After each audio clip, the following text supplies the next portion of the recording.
Fortis ಆಸ್ಪತ್ರೆಯಲ್ಲಿ ರೋಗಿಯ watch ಕಳ್ಳತನವಾಗಿದೆ. Fortis ಸಿಬ್ಬಂದಿಯೇ ಬೆಲೆ ಬಾಳುವಂತಹ ವಾಚ್ ನ ಎಗರಿಸಿದ್ರ ಹಾಗಾದ್ರೆ ಸಿಸಿಟಿವಿ ಫುಟೇಜ್ ಯಾಕೆ ಕೊಡ್ತಾ ಇಲ್ಲ ಅನ್ನುವಂತಹ ಸಂಶಯ ಮೂಡ್ತಾ ಇದೆ. ಹಾಗಾದ್ರೆ ಸಿಬ್ಬಂದಿಯ ವಾಚ್ ಅನ್ನ ಕದ್ದಿದ್ದಾರಾ?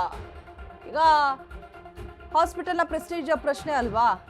ಹಾಸ್ಪಿಟಲ್ನ ಸಿಬ್ಬಂದಿಯೇ ಕಳ್ಳತನ ಮಾಡಿದ್ದಾರೆ ಅಂತ ಹೇಳಿದ್ರೆ ಮರ್ಯಾದೆ ಪ್ರಶ್ನೆ. ಸಿಸಿಟಿವಿ ಫುಟೇಜಸ್ ಅನ್ನು ಕೊಡ್ತಾ ಇಲ್ಲ, ಸೊ ಆ ರೀಸನ್ ಇಂದನೇ ಅಂತ ಹೇಳಲಾಗ್ತಾ ಇದೆ. ಕೊಟ್ಟಿಲ್ಲ ಸ್ಪಷ್ಟವಾಗಿ ಇನ್ನೂ ಕೂಡ.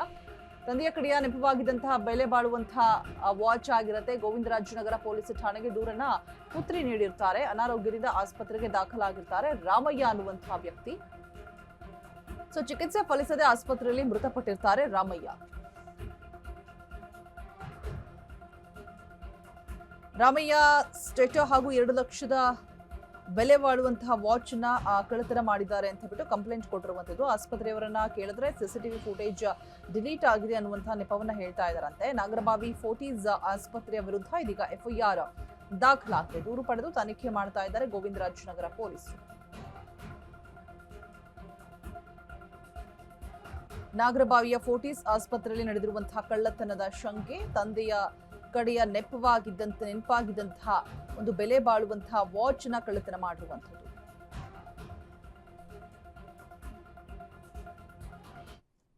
ಫೆಬ್ರವರಿ 15ನೇ ತಾರೀಕು ನಮ್ಮ ತಂದೆ ಸುಮಾರು 6:15 ಅಷ್ಟರೊಳಗೆ ನನಗೆ ಫೋನ್ ಮಾಡಿದ್ರು. ಅವರು ಫೋನ್ ಮಾಡಿಬಿಟ್ಟು ಮಾತಾಡಕ್ ಸ್ಟಾರ್ಟ್ ಮಾಡಿದ್ರು. It is normal chat.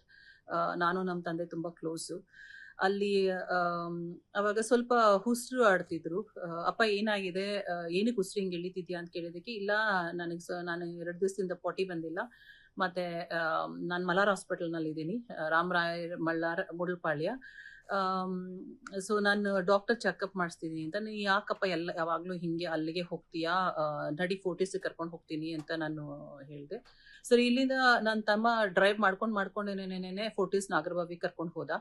ಅಲ್ಲಿ ಇದು ಮಾತಾಡ್ತಾ ಈ ತರ ನಾನು ಕರ್ಕೊಂಡ್ ಬರ್ತಿದ್ದೀನಿ, ದಯವಿಟ್ಟು ನೀವು ಅರೇಂಜ್ ಮಾಡಿ ಸರ್ ಅಂತ ತುಂಬಾ ರಿಕ್ವೆಸ್ಟ್ ಮಾಡ್ಕೊಂಡ. ಪಾಪ ಹಂಗೆ ಹೋದ್ವಿ. ಅಲ್ಲಿ ಹೋದ ತಕ್ಷಣನೇನೆ ಅಪ್ಪ ಬಾರ ಆಗ್ತಿದ್ರು. ನಾನು ಸೀಟಿಂದ ಕೆಳಗೆ ಇಳಿದ್ಬಿಟ್ಟು ಅಪ್ಪನ ಕೈ ಮೇಲೆ ಮಲಗಿಸ್ಕೊಂಡು ಎದುಳು ಅಂತ ತುಂಬಾ ಎಬ್ಬರ್ಸಕ್ ಟ್ರೈ ಮಾಡ್ತಿದ್ದೆ. ಇಬ್ರು ಸೆಕ್ಯೂರಿಟಿ ಸಪೋರ್ಟ್ ಸ್ಟಾಫ್ ಸೀಟ್ ಮೇಲೆ ಜಂಪ್ ಮಾಡಿ ಅಪ್ಪನ್ನ ಹೇಳ್ಬಿಟ್ಟು ಎಮರ್ಜೆನ್ಸಿ ವಾರ್ಡ್ ಕರ್ಕೊಂಡು ಹೋದ್ರು. ಎಮರ್ಜೆನ್ಸಿ ವಾರ್ಡ್ ಕರ್ಕೊಂಡು ಹೋದ್ಮೇಲೆ ಅಲ್ಲಿ ನ್ಯಾಚುರಲ್ ಪ್ರಾಸೆಸ್ ಫಸ್ಟ್ ಏಡ್ ಕೊಡಕ್ ಟ್ರೈ ಮಾಡೋದಕ್ಕೆ ಎಲ್ಲ ಅಪ್ಪಂದು ಬಿಲಾಂಗಿಂಗ್ಸ್ ಎಲ್ಲ ತೆಗೆದ್ಬಿಟ್ಟು ಎಲ್ಲ ಮಾಡಿದ್ದಾರೆ. ಇದಾದ್ಮೇಲೆ ಜಾನ್ವರಿ 15ನೇ ತಾರೀಕು ಅಪ್ಪ ತೀರೋಗಿದ್ದು. ಜಾನ್ವರಿ 22ನೇ ತಾರೀಕಿಗೆ ನಾನು ಹೋಗ್ಬಿಟ್ಟು ಅಷ್ಟರೊಳಗೆ ನಮ್ಗೆ ಗೊತ್ತಾಗ್ಬಿಡ್ತು ಈ ತರ ವಾಚ್ ಮತ್ತೆ ಸ್ವೆಟರ್ 2 ಇಲ್ಲ ಅಂತ. ಸೊ 22ನೇ ತಾರೀಕು ಹೋಗ್ಬಿಟ್ಟು ನಾನು ಗೋವಿಂದರಾಜನಗರ್ ಪೊಲೀಸ್ ಸ್ಟೇಷನ್, ಅಪ್ಪ ಸೆಟಪ್ ಮಾಡಿ ಪೊಲೀಸ್ ಸ್ಟೇಷನ್ಗೆ ಅಲ್ಲಿಗೆ ಹೋಗ್ಬಿಟ್ಟು ಈ ತರ ಕಂಪ್ಲೇಂಟ್ ರಿಜಿಸ್ಟರ್ ಮಾಡ್ಕೊಳ್ಳಿ, ಈ ತರ ವಾಚ್ ಮತ್ತೆ ಸ್ವೆಟರ್ ಎಲ್ಲ 2 ಇರ್ಲಿ ಅಂದಿದ್ದಕ್ಕೆ ಆಯ್ತು ರಿಜಿಸ್ಟರ್ ಮಾಡಿಸ್ಕೊಳ್ತೀವಿ ಅಂದ್ಬಿಟ್ಟು ನಮ್ ಕೈಲಿ ಬರ್ಸ್ಕೊಂಡ್ರು. Yes, I am educated, but ನಾನು ಪೊಲೀಸ್ ಏನ್ ಹೇಳಿದ್ರು ಅದನ್ನ ಮಾಡಕ್ ಹೋದೆ. ಆಮೇಲೆ ಮಾರ್ಚ್ 10ನೇ ತಾರೀಕು ನನಗೆ ಮೆಸೇಜ್ ಬಂತು ಈ ತರ ಕ್ಲೋಸ್ ಆಗಿದೆ ಅಂತ. ಸರಿ, ನಾನೇನ್ ಮಾಡಿದೆ, ಫೋರ್ಟಿಸಿಗೆ ಮೇಲ್ ಕಳಿಸ್ದೆ, ಈ ತರ ಬಂದಿತ್ತು, ಈ ತರ ಇನ್ಸಿಡೆಂಟ್, ನನಗೆ ಬರ್ತಿದ್ದೀನಿ, ನನಗೆ CCTV ಕ್ಯಾಮ್ರಾ ಫುಟೇಜ್ ಕೊಡಿ, ಮತ್ತೆ ಸಪೋರ್ಟ್ ಸ್ಟಾಫ್, ಸೆಕ್ಯೂರಿಟಿ ಗಾರ್ಡ್ಸ್, ಮತ್ತೆ ಇದು ಏನದು ಡ್ಯೂಟಿ ಡಾಕ್ಟರ್ಸ್ ಎಲ್ಲಾರ್ದು ಎನ್ಕ್ವೈರಿ ಮಾಡಿಸಿ ಲಾಸ್ಟ್ ಅಂಡ್ ಫೌಂಡ್ ಅಲ್ಲಿ ನೋಡಿ ಅಂತ ಹೇಳಿ ಎಲ್ಲ ರಿಕ್ವೆಸ್ಟ್ ಮಾಡ್ಕೊಂಡಿದ್ದಕ್ಕೆ ನನಗೆ ಅಲ್ಲಿಗೆ ಹೋದೆ. ಫೋರ್ಟಿಸ್ ಹತ್ರ ಹೋಗಿ ಅಲ್ಲಿ ರತ್ನ ಮತ್ತೆ ವಿಜಯ್ ಸೆಕ್ಯೂರಿಟಿ ಸರ್ ಇಬ್ಬರ ಹತ್ರನೂ ಮಾತಾಡ್ದೆ. ಇಲ್ಲ ನಾವು ನೋಡ್ತೀವಿ ಅಂತ ಹೇಳಿದ್ರು. ಫೈನಲಿ ನನಗೆ ಆಫ್ಟರ್ 2 days ನನಗೆ ಮೇಲ್ ಕಳ್ಸಿದ್ರು, ಈ ತರ ಸಾರಿ ಫಾರ್ ದ ಕಂಡೋಲೆನ್ಸಸ್. ನಮ್ಮ ಈ ಬಗ್ಗೆ ಹೆಚ್ಚಿನ ಮಾಹಿತಿಯನ್ನ ಕೊಡೋದಕ್ಕೆ ನಮ್ಮ ಪ್ರತಿನಿಧಿ ಅರುಣ್ ದೂರವಾಣಿ ಸಂಪರ್ಕದಲ್ಲಿ ಜಾಯಿನ್ ಆಗ್ತಾ ಇದ್ದಾರೆ. ಅರುಣ್, ಈ ಒಂದು ಘಟನೆನ ನೋಡ್ತಾ ಹೋದ್ರೆ ನಂಗೊಂದು ಗಾದೆ ಮಾತು ನೆನಪಾಗುತ್ತೆ, ಬೇಲಿನೇ ಇದ್ದು ಹೊಲ ಮೇದ್ರೆ ಹೇಗೆ ಅಂತ ಹೇಳ್ಬಿಟ್ಟು. ಆ ಹಾಸ್ಪಿಟಲ್ ನಲ್ಲಿ ಇದ್ದಂತಹ ಸಿಬ್ಬಂದಿಗಳು ರೋಗಿಗಳನ್ನ ಪ್ರೊಟೆಕ್ಟ್ ಮಾಡೋದಾಗ್ಲಿ ಅಥವಾ ಅವ್ರ ಹತ್ರ ಇರುವಂತಹ ವಸ್ತುಗಳನ್ನ ನೀಟಾಗಿ ಸಂಬಂಧಪಟ್ಟವರಿಗೆ ತಲುಪಿಸೋ ಕೆಲಸವನ್ನ ಮಾಡಬೇಕು. ಬಟ್ CCTV ಫುಟೇಜಸ್ ಅನ್ನ ಕೊಡ್ತಾ ಇಲ್ಲ, ಸಿಬ್ಬಂದಿಯ ಕದ್ದಿರೋದು ಅನ್ನುವಂತಹ ಆರೋಪ ಇದೆ. ನಿಂಬಳಿ ಇರುವಂತಹ ಅಪ್ಡೇಟ್ಸ್ ಎಲ್ಲ ಏನಿದೆ ಅರುಣ್?